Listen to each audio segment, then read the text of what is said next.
POV. You're the cartel's lawyer. You don't run drugs. You don't pull triggers. You don't get your hands dirty. You make everything legal. And that's why you're the most dangerous person in the room. You're already late when the call comes in.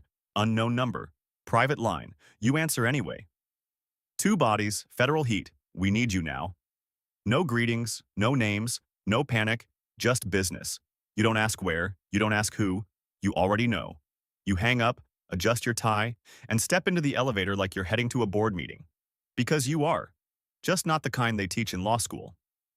Entry. You didn't start here. You started clean. Top of your class? Corporate law?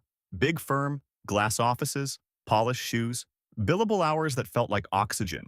You defended mergers, structured tax havens, helped billionaires disappear money with signatures instead of bullets.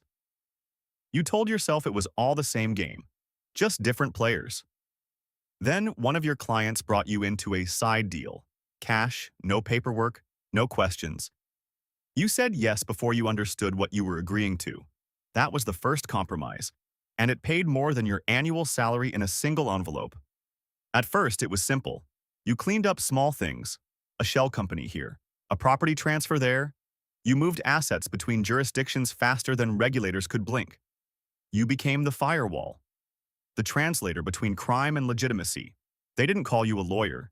They called you protection. And that word felt powerful, because protection doesn't ask questions. Protection makes problems disappear. The first time you met him, you expected a monster. Instead, he looked like a CEO, calm, measured, surgical. He didn't threaten you. He didn't need to. You don't work for me, he said. You make me untouchable. That was your promotion.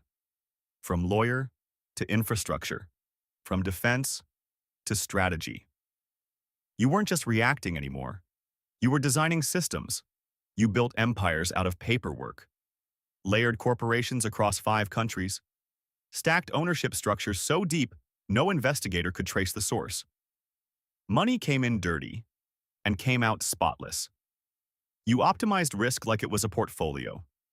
Arrests, contained, raids, anticipated, witnesses, neutralized, legally of course. You didn't silence people. You discredited them. You buried them under motions, delays, technicalities. You turned truth into something negotiable, and you got addicted to it. Because power without visibility? That's the purest kind. At some point, you stopped pretending you were different. You started drafting contracts you knew were backed by violence. You started advising on problems that couldn't be solved in court.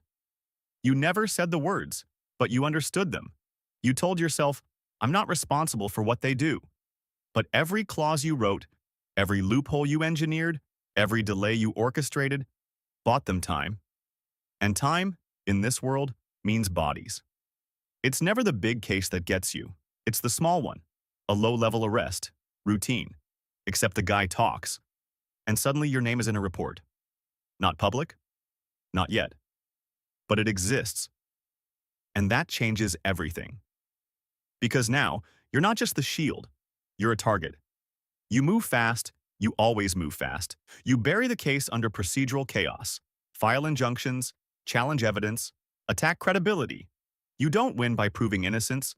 You win by making the system too tired to fight. And it works. It always works.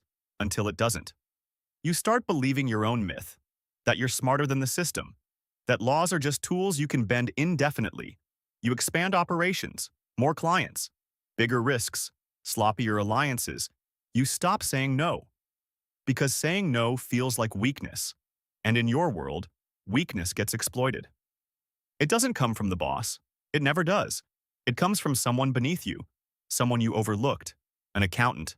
A courier. A junior associate.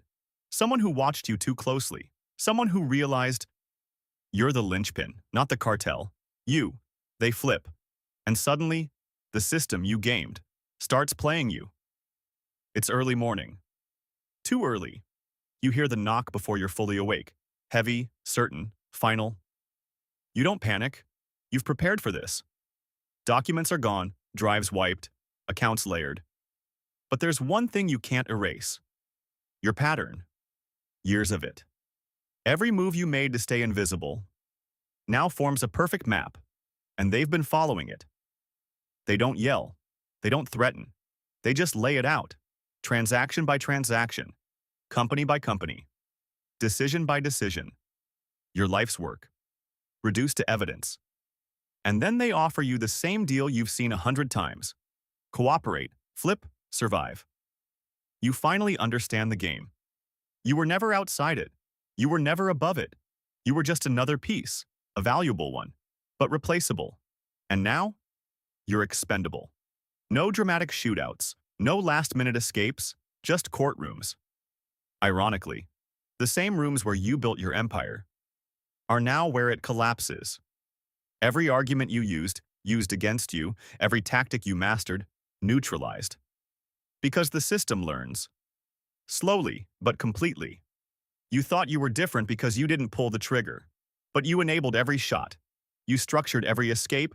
You protected every crime. You weren't the shadow behind power. You were the architect of it. And architects get blamed when the building falls. Now you sit alone. No calls, no clients, no protection, just time. Time to replay every decision, every compromise, every moment you crossed the line and told yourself it was temporary. It never was. Because in this game, there's no such thing as just the lawyer.